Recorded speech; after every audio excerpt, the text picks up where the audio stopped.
Welcome to the Replenishing Life Project. 30 days to recover from burnout and reclaim your vitality. With your hosts, Morgan B. and Lucy Ann Chard.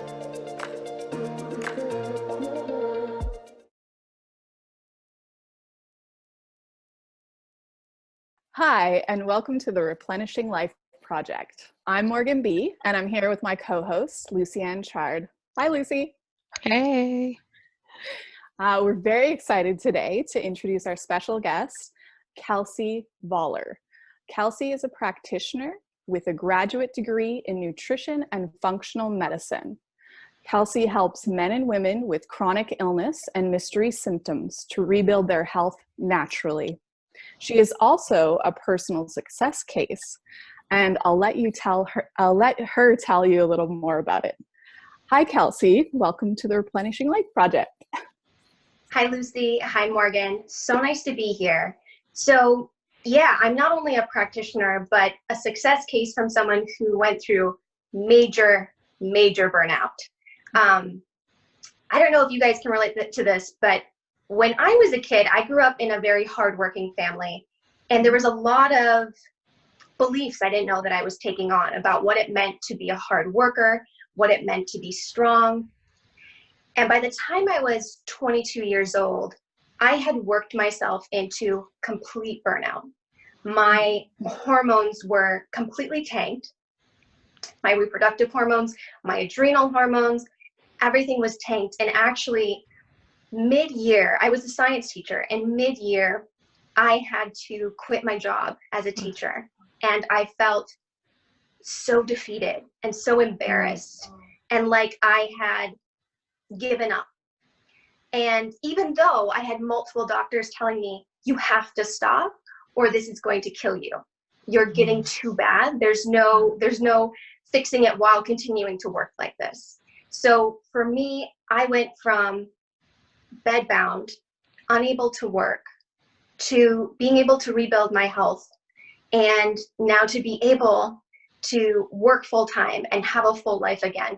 But for me, man, there were many years for me where I was sleeping 12 to 13 hours a night. And if I closed my eyes during the day, I would fall asleep. Mm-hmm. And it was actually so bad that I remember one time I was walking and I closed my eyes and I fell asleep while I was walking. Oh, wow. Oh my gosh. And, and the biggest part of all of this for me was the amount of shame and guilt that I felt being so burnt out and feeling like I was weak. I wasn't pushing myself hard enough. So for me, I've had a very intimate experience with burnout, severely affecting my physical health, my relationships. But I can say from coming out on the other side of it, there is hope. You can get better, but it takes making some pretty big shifts to make that happen. Wow. That's such a powerful story. Thank you so much for sharing that with us. Yeah. Let's talk a little bit more, if you'd like, a little bit more about, you talk about the feelings of shame and guilt. Yeah. I think that's a huge thing. And it's a huge thing that we found in all of the stories that we've been hearing, that this is a common feeling, that we kind of have this judgment about ourselves for feeling burned out. So tell us a little bit more about how you navigated that. Yeah, so at first I didn't, right? Mm-hmm. Which is the whole reason you get in burnout, is I wasn't willing to really look at the beliefs that I was holding. And I wasn't ready to be real with myself about what I was feeling. And I wasn't willing to take full ownership of the ways that I was shaming myself. I was guilting myself, right? I wasn't willing to take full ownership of that. And I don't say that in a way where it was like to be mean to myself or to punish myself, but taking full ownership is the first step in being able to do something about it. Because if you know that you're choosing that to feel guilty, to feel shame, then you can dissect it and figure out, well, why do I feel this way? But when you're in the state of denying that it's even a thing. You can't look at it. You can't look at the thing that you're denying is there. Yeah. So for me, guilt and shame were really helpful tools for me to look at the beliefs that I had taken on as a kid. Just seeing commercials on TV and hearing my parents say certain things that they didn't know the impact they were having, but I was implying a lot from what I was seeing and hearing. And then as an adult, when I felt this guilt and shame, I didn't realize at the time that it came back to all those beliefs that I had taken on at an early age. And like I said, I had to take ownership that I was choosing that guilt and I was choosing that shame because of my belief system about how the world worked and what it meant to be strong and what it meant to be successful, what it meant to be a good girl. So for me, the big shift was taking ownership in a really compassionate way so that I could unpack why I felt guilty and why I felt shame. Yeah, I can definitely relate. I know a lot of us can relate to that. There is a lot of, I guess, conditioning that goes on as we grow up in our culture, in our society about, what it looks like to be successful, or what it looks like to be a good person, or what it looks like to be a strong woman or something. We all have these ideas that have kind of been imprinted. And so it's really great to acknowledge that and to realize, like, who are we really, like, deep down, what does that mean to us, and where are those beliefs coming from? So when you were able to kind of go in and dissect those beliefs, and what was sort of the next step for you on your healing journey? Was that the sort of physically, did you have to look at, what you needed to do to help support your body, or what was the next step in your recovery?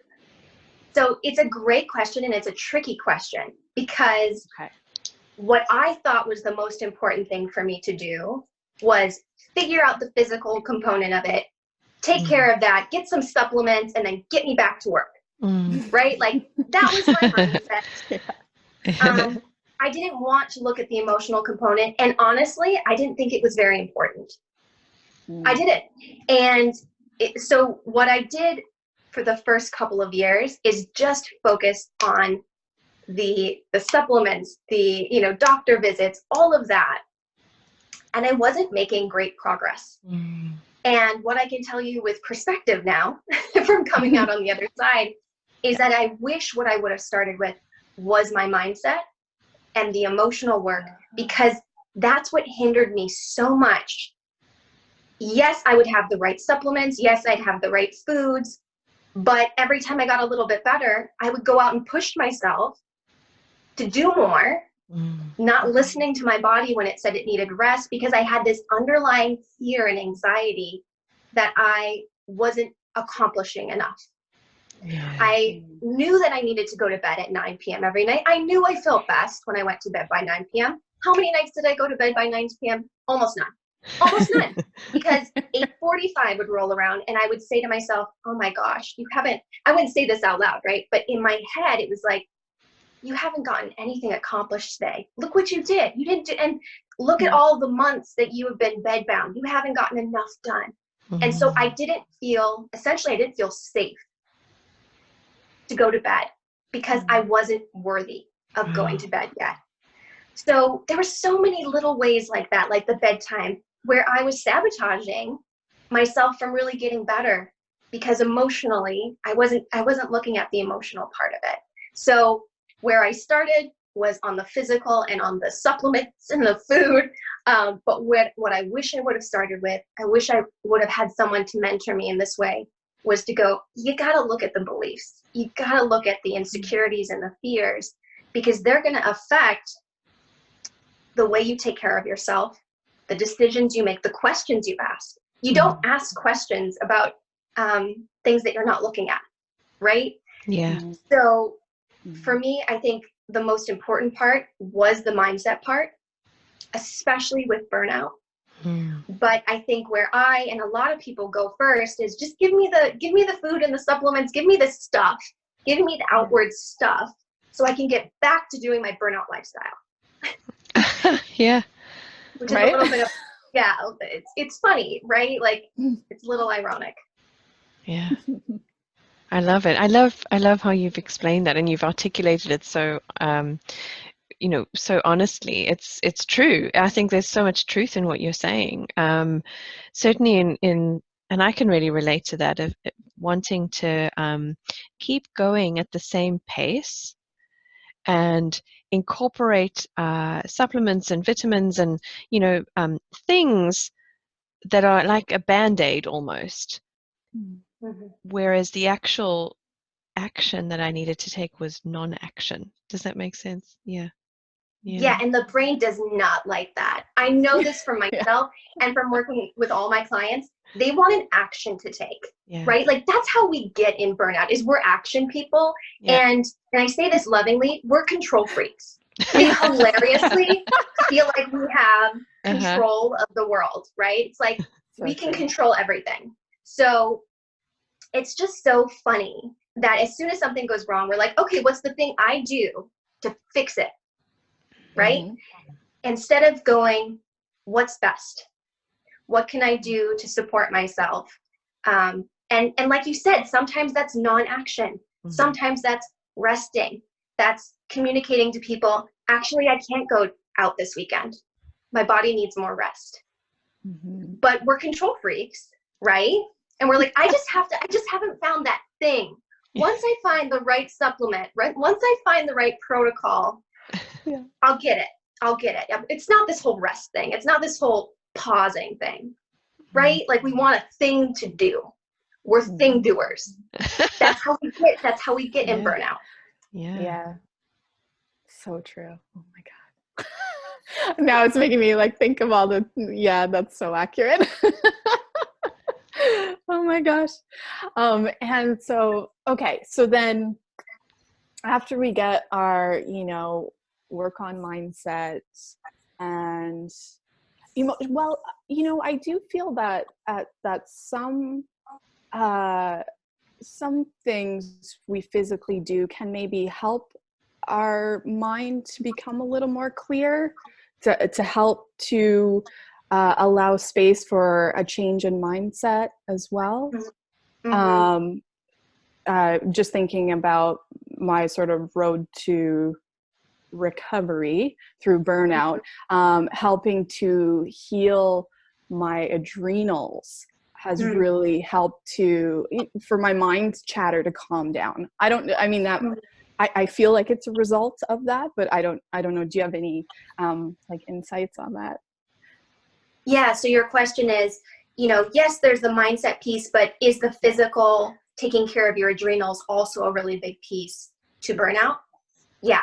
So of course, and I think what's so funny is our brain wants to make things black and white, right? It always wants to make things black and white. So it's like, is it mindset or is it the food? Is it, and so what the brain does not want to hear is it's both and it's complex, right? But yeah, so they're both important. Now, what I think the reason I emphasize the mindset part is because I think it's the one that's underplayed. And it's brought in much later in the process, and everybody starts out with, what do I do? What do I get? Yes. What do I implement? And they're usually doing that from a place of anxiety at some level. It might be subtle, but it's a feeling of, I'm not okay where I'm at. I need to get back to being normal. Yes. So there's this underlying sense of, I'm not safe. How does that affect your adrenals when you are feeling not safe at all times? When you're feeling inadequate at all times. Right? Yeah. So there is the mental component, there is the physical component, but they're so intertwined. But so your question then is, what do you do to support your adrenals physically? Right? Yeah, sure. That would be great. Yeah. So to support your adrenals physically, take care of your mindset. Okay. Okay. I love it. Right? So you're not in a state of fight or flight, feeling that you're not okay, right? You're not safe. But then it's also, there's some really easy key things you can do to take care of your physical body that really nourishes your adrenals. The number one that is the easiest to implement, and it doesn't cost you money, extra money, is just feeding your body very frequently, very consistently. So you've probably heard of intermittent fasting, and that has its place, right? And our brain is going to go to black and white, but isn't intermittent fasting good? Or are you saying it's bad? It's not good and it's not bad. It can be appropriate for certain people at certain points in their journey, right? Okay. Right. When you are in adrenal fatigue, it is not helpful to be doing intermittent fasting. And that's not saying intermittent fasting is bad. It's saying it's not appropriate when your adrenals are burnt out. Why? Because your blood sugar, the way that your blood sugar stays stable, there's lots of little sensors in your body that help make sure that your blood sugar stays stable so that you don't pass out, right?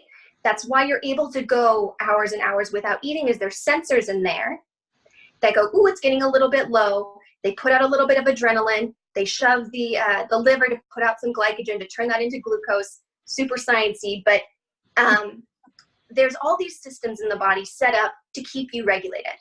However, even though the adrenals, it's a normal job for them to help keep your blood sugar regulated, to put out a little bit of adrenaline when things get too low to bring them back up. When you're in adrenal fatigue, you're asking them to do a job that they're a little tired of doing all the time. So it's like if you have a marathon runner, it's normal for them to run. But if they have the flu, it is not useful for them to be running every day. They need to rest, right? Yeah, right. So yes, it's normal for the adrenals to help out to keep your blood sugar stable. But when they're really tired out, help them out with that job so they can focus on resting. So instead of eating 2 times a day or 3 times a day, what's really helpful is to snack, to sip on something with healthy, bioavailable glucose to keep your blood sugar really nice and stable all day long. Do you have to do that? Will you die if you don't do that? No. But by doing that, you're making your adrenals job easier so it can focus more on resting and recouping. So that is the number one thing I would implement for your physical body, is to be snacking or sipping on something with healthy, bioavailable sugar, not bad sugars, right? There's bad and there's good. Healthy sugars every 1 to 2 hours. I know that sounds like a lot, but for me, when I'm working with clients, I just have a bottle of coconut water sitting on my desk and I take a sip of that, right? It could be having an apple in your purse, right? So then you're out, you're doing your errands, and every time you get back in the car, you take another bite of your apple. It doesn't have to be big and hard. It's just making it frequent that you're getting in that bioavailable glucose to keep your blood sugar really stable and just make your adrenals job easier. Amazing. Yeah. I love that because it's so practical. Yeah. So my mind is really enjoying that information. Thank you. Because it feels practical and it's tangible, and it is. It's something that everybody, from today when they hear this interview can implement.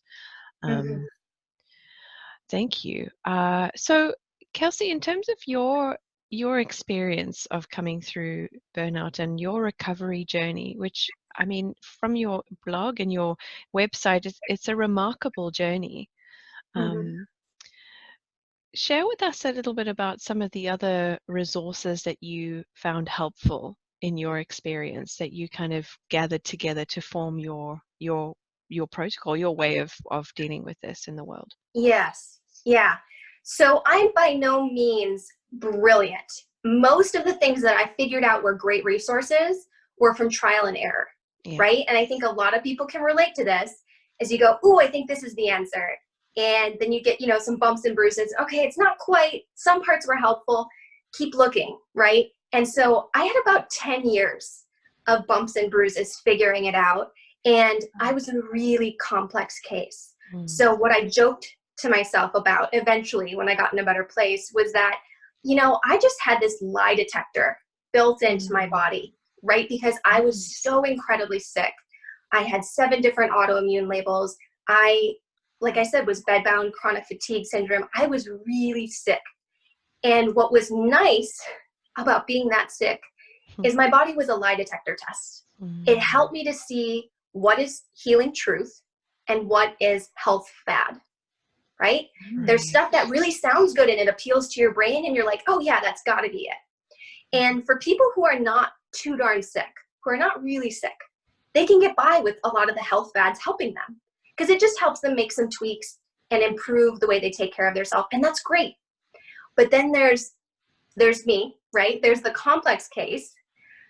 And when you're a complex case, you have to get so much of it right. You can't just get 10% right and get better.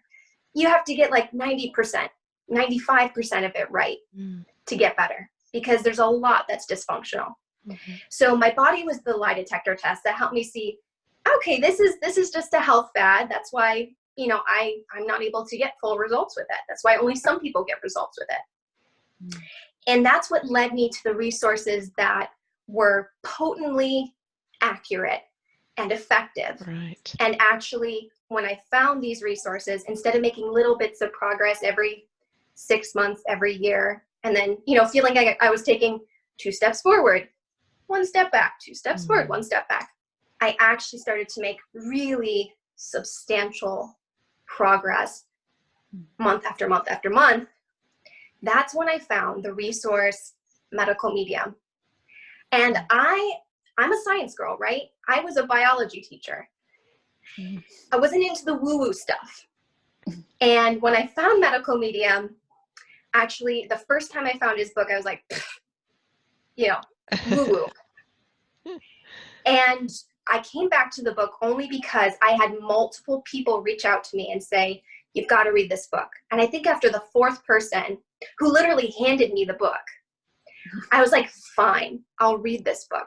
So Medical Medium is the name given to Anthony William, and he helps people with chronic illness. And when I read his book, which is called Medical Medium, I was blown away that everything that took me 10 years to figure out through trial and error in my body, it was all in there. I could not find one piece of information in there that I had not found out was accurate from learning from my body. And there were 2 pieces of information in that resource that catapulted me towards my recovery, that were game changers that I hadn't seen anywhere else and really was the turning point for me. So the resource of the book Medical Medium is the #1 resource that I would suggest because it doesn't have health fads in it. It has healing truths. And I say that because my lie detector test told me so, right? Not that I just go with anything that I hear. I had 10 years of trial and error, right? Yeah. I'm very skeptical. But his information it worked. It worked, and I've seen it work on a lot of complex cases like me. And if you're wondering those 2 pieces of information, the game changers in his book, one was the role of pathogens in chronic illness, and specifically the viral storm that has taken over in the past 100 years. And this totally relates to burnout because when you get a high viral load, it tanks your adrenals. It tanks your adrenals. And so with global travel, think about people flying across the world every day. We're swapping viruses, and the changes that are happening with the amount of people who are sick, who are chronically ill, who have mystery symptoms that we can't figure out. It's from these itty bitty tiny viruses, these itty bitty tiny pathogens that we don't have good testing for, and we don't have good conventional treatment for. That was the one game changer. Huge, huge for me. The second one, which I had already kind of known, but he helped me to understand better, was the role of toxicity in chronic illness, and how toxicity with heavy metals that we're getting through our tap water, through the air, through our food or the food-like products that we're putting in our body, that we're inheriting from our parents, that are passed down through breast milk, through the meats that we're eating that have really high content of these toxic heavy metals and toxic pesticides. All of that stuff is playing a really important role in keeping us sick. Mm. So pathogens and toxicity were the two big game changers that I really understood at a deeper level when I finally opened up and checked out the Medical Medium book. Wow. Yeah, that's amazing, because I have been myself following Medical Medium suggestions just on my own for over a year now, and I know it's tremendously helped me with my burnout. And just that one piece that you were saying, especially before, about feeding the adrenals, getting the glucose in the body, that I noticed a big change with me when I started doing that. And then I also, something else that I read with Medical Medium is our food has changed a lot in the last, few decades. The quality of food isn't as great as it was before. So I'm sure that's something that goes along with what you're saying with the toxicity, when there's mass production of food and all that. And yeah, it's that was a big eye opener for me. Yeah. So Yeah. go ahead. Yeah, I think, what's really interesting is when I was in grad school, I learned like really deep science about, soil and mineral content and soil, and a whole bunch of boring things that don't make it on blog posts and, on Facebook videos and all of that fun stuff in magazines. It doesn't make it in there because it's too dense and it's boring. But it's totally true that our food has changed, and our air quality has changed, our water quality has changed, the amount of pathogens, viruses and bacteria that we're exposed to has changed, yet the way we're taking care of ourselves is changed in the opposite way, right? It's like the food, the things that we're being bombarded by are getting more stressful, right? And the way we're taking care of ourselves is we're pulling back and pulling back and pulling back, right? I remember really thinking fundamentally that self-care was a luxury. It was something you did in your off time, in your free time. It was a choice. I thought of self-care as a choice, not a fundamental need for my body. And when I understood how depleted the soil is, how toxic the air is, all of these things, I realized, oh my gosh, in any decade, right, in this century, if there was one time where we really need to say that self-care is fundamental, a fundamental need, a non-negotiable, it's right now. It's right now. Yeah. Wow. I really feel that. That's so powerful, what you said there. And it brings us back, it circles back to what you were saying earlier about there being, I think there is a fundamental gap in our belief system at the moment currently where perhaps we don't feel worthy of rest. That was so powerful. You were saying that you felt like you actually weren't you didn't feel like you were worthy of having an early night. I mean, that's huge. And also what you're saying here, and I think is absolutely vital, that now is the time where we have to take care of ourselves. It's not a luxury. But it's also not only about our body, but it's about our environment, I've not, in this interview series, we've not touched on this. I think it's fascinating just to really begin to digest just how much our environmental factors play a role in our well-being. Yeah. Oh, absolutely. I mean, I was a science teacher, right? Yeah. So I was learning about ecosystems and all of that way back when it wasn't as out there. And I can't tell you how many examples there are in ecosystems of other animals being completely impacted in a negative way by the changing environment. And we think it's not impacting us, right? For one, one thing that just came to mind for me is I remember back in grad school, we were looking at the ways that our government keeps track of how much toxicity is going on, right? One of the things they do every year is take butter samples of butter straight from the supermarkets to see what is the level of toxic chemicals in the butter. Wow. And then we're eating that butter, right? Because the worst toxic things that are in our environment are fat soluble. They suck into fats and they stay in fats. Butter is very fatty, right? Meat's very fatty. And we're at the top of the food chain. Like, this is me, science teacher, right? We're at the top of the food chain. We're eating all of these fat sources, and we're accumulating all of this toxic stuff in our body because we are apex predators. We're at the top of the food chain. We're pulling from a lot of different sources of toxicity, a lot of fat sources that aren't bad fundamentally, but they've been tainted.